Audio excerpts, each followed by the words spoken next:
If you're not quite sure how to plan a painting and you find yourself getting confused as you go, you're in the right place. Today, we're going to do a value study of this reference photo that I'm going to be painting next. We're going to keep it simple and very technical because that's what I like. That's a reference picture. I've painted this one before and some people liked it. And what you need for this value study is basically pencil, some paper, and some paint here. So most importantly, my own tonal values and Masstone scale or any other tonal value scale. I came up with this scale because again, I was trying to learn watercolor and I didn't exactly know how to approach things in a practical way. I use it every time. First of all, how do we approach this painting? It's a little confusing because there are shadows coming from different sides and the light source is kind of like hard to read. What I usually do first is I try to look for the main highlights. So this is like here you can see a small highlight. This is also like a lighter area in this painting. And also down here is pretty light, I would say. Here you can see where light meets the shadow and this is like a direct highlight, right? And also this one is a minor, like a less intense highlight, I would say. The rest, I will call it out here too. This is also a highlight. The rest are basically midtones plus some shadows. So the shadows are here, basically. Here is shadow area. All this area is shadow. This is also a cast shadow. This is also shadow. And then you have some shallower shadows like this one, and here is a little darker here, and so on. So I'm not going to be too precise doing the study. I just want to get a general idea. And also you don't need to match the reference picture precisely. It's also a little bit darker. So what do I do? For the areas that are in the light, I usually look at this tonal value scale. And let's say we want to use this is a pink flower, so we want to use kind of like a magenta kind of color. I'm using quinacridone red. What I do is always start from the local color, which is, yes, this quinacridone red. And I try to get it on the paper to the value that I want to use it. So the midtones are between values 6 and 7. And guess what? Also, quinacridone red, any kind of red, at its thickest consistency also sits around this area. Generally, reds sit around value 7 on the value scale. So it's not that hard to paint a red subject because it's already where you need it to be. Here you can see that I'm picking up the thickest paint I can. And you see, there's even a touch too dark. But I'm going to work wet on wet. And so this consistency is going to be my midtones. So wet on wet means that, well, actually, you know, the page is going to be wet when I place the paint. Direct consequence of this, the wetness of the page will get my paint further diluted. So I have water on my brush. I'm going to be having water on the paper. So this paint will be a little more diluted. Now, we have this local color, and I believe it is between value 7 closer to value 8. What I will do next is try to read this picture. And what do I see here? I see here there are some cooler tones. These are cooler tones and these are warmer tones. What I usually do is ask myself, what color do I want to give the highlights and what color do I want to give the shadows? When I have this kind of red warm subject, even if it's a cool red, I still like to stick with cool highlights and warm shadows. Let's call it my recipe, like cool highlights, warm shadows. So for the highlights, so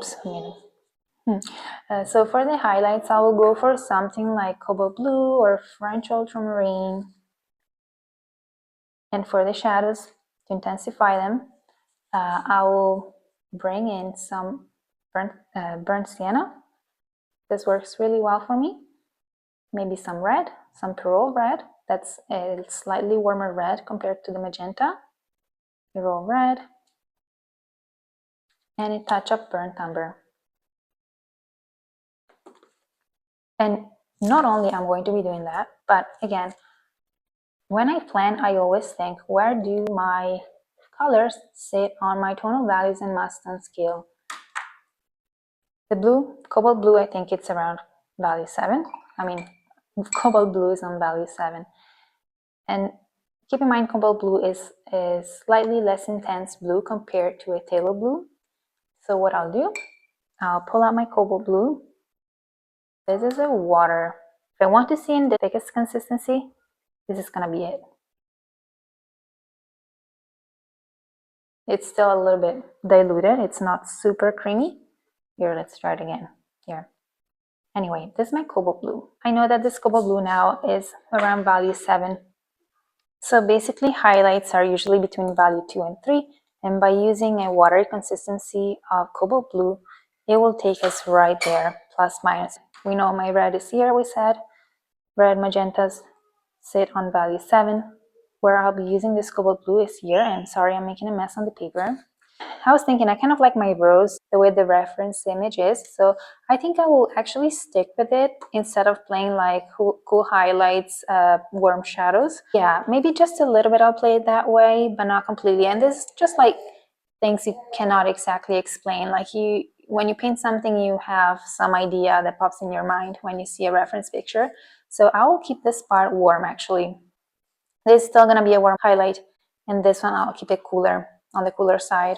And I didn't write it down here, but these are basically the midtones. There's another thing I would like to say, is also that like we are choosing the midtones and we give the midtones a range. So I usually like to play midtones on value 7. And it's like playing the piano, you know, you choose your midtones, your highlights, your midtones, and your shadows.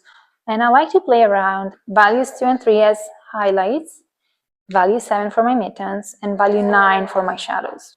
These are the keys I like to touch usually. And yes, everything is flexible, everything can vary a little bit, but these are my main goals in terms of values. And then let's also swatch some warmer highlights, because like I said, this part will keep it warm. So yellow again, you can see here, yellow has a very low value roof. That means that it doesn't get any darker than value 4, 3, and 2. This lemon yellow, this yellow gold, and this mainly where primary yellows live. Now I'm going in with a little warmer yellow. I believe this is Gamboge from Van Gogh. It's not my favorite, but still it's good to use it for just testing things. And that's too watery, so here we go. This kind of intensity is going to be my highlight. Watery primary yellow takes me straight down to value 2, between value 2 and 3, more like value 2 once it dries, because there's always a drying shift. And then for the shadows. Shadows are a little bit more interesting maybe. So let's pull out again. For the shadows, now I'm just demonstrating things, so I'll be using cheaper paints for this. So I'll be using quinacridone rose, this oxide red. For some reason I bought this oxide red. It's not my favorite because it's too opaque. It was saying it was transparent. Anyway, I always go off on a tangent. Many times I do. Sorry about that. So for my shadows, here I noted burnt sienna, pearl red, and burnt umber. So if I mix quinacridone red plus red oxide, I will go to this kind of hue, which I like. I'm going to get a creamier paint now. See what it looks like. This is more on the reddish side, transparent oxide red, and this is actually what I'm after. Let's see, I'm gonna make it a little lighter so you can actually see the hue. And it's like this. But anyway, for the shadows, we are going to play with this color right here. If I want to make it a touch darker, I can use some burnt umber. So I'm going to activate my burnt umber. And these kind of earthy tones always dry super hard on the palette. I need to rub it in for a moment. So here we go. Better. So I'm gonna clean my brush so I don't contaminate this mix with the burnt umber. So here's on my brush. It's like that, perfect color. I like this big palette because I can test the colors straight on it. Now test it on the paper. Burnt umber, quinacridone red, and oxide red.